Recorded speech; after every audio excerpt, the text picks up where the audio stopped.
Today we're cooking one of our more popular recipes on beefit'swhatsfordinner.com, classic meatloaf.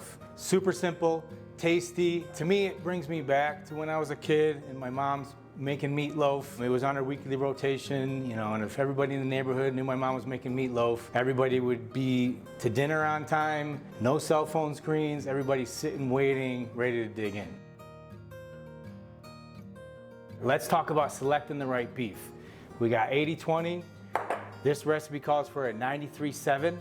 I prefer an 80-20. Adds a little bit more richness to the dish, a little bit more flavor. Whatever cut you find, whatever ground beef you find in the store is gonna work great for this dish. Now let's get cooking. We're gonna put together this classic meatloaf recipe. We're gonna start with our 93-7 lean ground beef.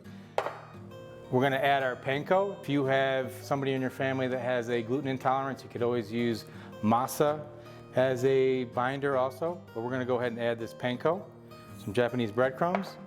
We're gonna add our ketchup. The recipe calls for a 3/4 cup. We need to make sure we reserve a 1/4 cup of that. So we're gonna add in our ketchup, then our minced onion, our garlic, our Worcestershire, egg, thyme, and then a little salt and pepper.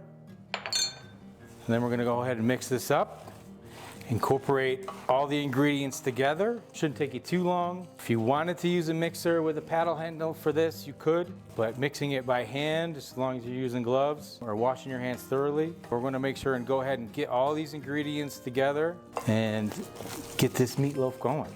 This is the consistency that we're looking for in the meat. We wanna have it kind of nice and smooth off, no big gaps. Our meat is all ready to go. We're gonna add it into one of our loaf pans. If you wanted to add a little bit more excitement or make things a little bit more unique on your menu, you could also mold it into a cupcake mold or a pan mold. But in this case, we're gonna use our loaf pan. We're gonna go ahead and just kind of set it in there nice. Now that we have our meatloaf formed, we're gonna go ahead and put it in the oven at 350 degrees for about 35-45 minutes. Internal temperature of about 160. There's our meatloaf.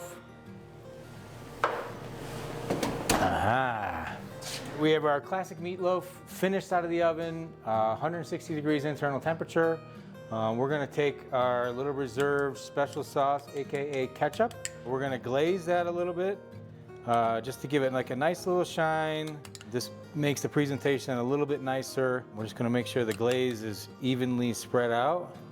Then we're gonna throw it back in the oven for maybe 5 minutes just to kind of caramelize that a little bit. Then it's ready to slice and serve for your guests. We have our meatloaf in the oven. We got our nice little ketchup glaze going. I think this is perfect. Got a little caramelization on there with the ketchup. Pull it out. It's nice and hot. And we're gonna just slice it up. Nice, about inch and a half slices. We're gonna plate it, serve it. Look at how beautiful that is. And voila. Sorry, all the French guys making meatloaf. It's not much meatloaf and not much meatloaf in France, I don't think. Here's our finished classic meatloaf. We had a little bit more fun today making some meatloaf. We have little cupcake meatloafs. We have mini meatloafs. I made some accompaniments with it. I made a beautiful potato gratin, some twice baked potatoes, some Yorkshire pudding, some roasted vegetables. Simple, affordable, tasty. There's our classic meatloaf.